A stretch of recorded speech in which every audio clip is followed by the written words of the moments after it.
Que bom que vocês estão aqui no canal Aprendendo com Sônia Governo. Então, hoje eu vou dividir com vocês um caso clínico muito interessante. Vamos lá. E antes de mostrar o caso clínico, é muito importante, eu gosto de frisar bem, é uma boa anamnese, um exame clínico detalhado do seu caso, para que você chegue a uma resolução possível. Por que possível? Aquela necessária para resolver a problemática, a situação em que se encontra, né, o seu paciente, ok? Então, uma anamnese bacana, bem redondinha, exame clínico ok, e isso com outros exames, se necessário for, como tomografia, exame de imagem, para você chegar a uma resolução adequada do caso. Isso é muito importante. Então, esse dente chegou para fazer um tratamento endodôntico, como vocês podem ver, em fevereiro de 2019. E a obturação foi feita no mesmo mês, sem nenhum problema, né? E a gente pode notar aqui que no canal distal sairia lateralmente, né? O forame e não no ápice radiográfico. Foi feito através da utilização do localizador eletrônico de forame, né? Então, foi obturado nesse mesmo período e liberado para a restauração. Porém, a paciente retornou em outubro de 2021 com essa lesão que vocês podem ver na raiz distal. É uma lesão grande e sem queixa de sintomatologia, mas com essa lesão. Foi detectada através de uma imagem radiográfica e novamente encaminhada para que eu reavaliasse o caso. Então, o que eu gosto de mostrar nessa situação é que a gente não deve se desesperar, até porque foi feito um tratamento em 2019, 2021 com essa lesão. Vamos averiguar detalhadamente, né, através da anamnese, outros exames de imagem, para ver o que realmente está acontecendo. Juntamente com a indicadora, né, resolvemos, né, principalmente eu resolvi fazer um retratamento seletivo da raiz distal, porque a raiz mesial não se encontrava com lesão e apenas a raiz distal. Então eu dei uma outra oportunidade, um acesso bem pequeno, porque já se encontrava com um tratamento protético de porcelana, né, de cerâmica. Então, através de um acesso pequeno, fiz o que? O retratamento seletivo apenas daquela raiz, daquele canal distal. Foi colocada a medicação intracanal e logo em seguida obturado com cimento biocerâmico e cone de gutta-percha. O canal distal, existiam dois canais, na verdade, né? Tanto o disco vestibular quanto o disco lingual. Então, os dois se encontravam e, como vocês podem ver, uma saída não apicalmente, mas lateral. E foi feito dessa forma. E vamos aguardar, né, a continuidade do caso. Bem, em julho de 2022, a paciente retorna com um quadro exacerbado de um abscesso na região mais para a região de suco, né, de inserção gengival e com essa imagem radiográfica, que a gente verifica lesão de Fuca, né, grande extensão de perda óssea. E diante desse quadro, o que nós optamos?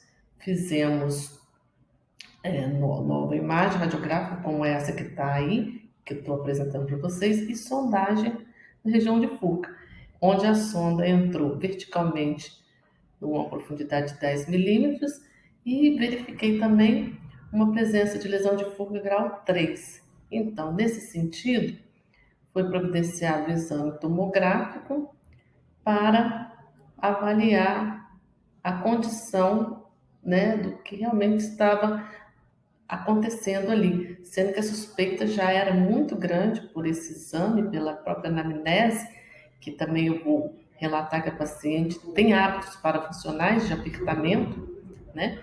Então, já se indicava uma possibilidade de fratura na região radicular desse elemento dentário. O dente, então, foi extraído E em seguida eu fiz imagens através da microscopia, e aqui à direita vocês podem ver com aumento de 40 vezes, e se realmente se tratava de uma fratura vertical na raiz mesial, tá? Então, vocês podem ver que eu coloquei a solução de azul de metileno para que fosse impregnado nessa linha de fratura para ter uma visibilidade maior para vocês verificarem a fratura, né? A linha de fratura na região desse molar.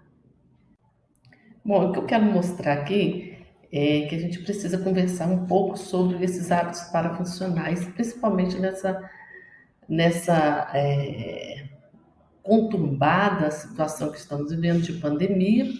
Então, eu vou relatar aqui um trabalho feito aqui no Brasil sobre o impacto da pandemia por Covid em aspectos psicológicos e bruxismo na população brasileira, um estudo observacional.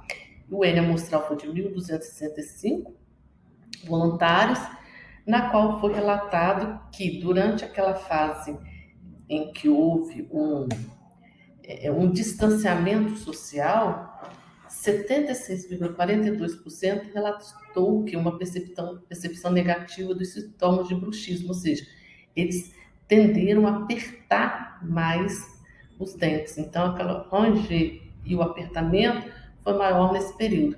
Então, a gente não pode subestimar o período em que a gente está vivendo, né, em que exacerba a situação de estresse do nosso paciente, levando a hábitos parafuncionais, exacerbando esses hábitos parafuncionais que já existem nele, né, pelo estresse exacerbado, podendo ocorrer, como nesse caso que eu mostrei para vocês, fratura no elemento dental, tá certo? Então, isso é uma possibilidade. Eu prometi para vocês um caso e também falei que nem tudo são flores no nosso dia a dia de endodontia. Então, esse caso foi a resolução possível, né, dentro da anamnese, que foi, infelizmente, a extração do elemento dental.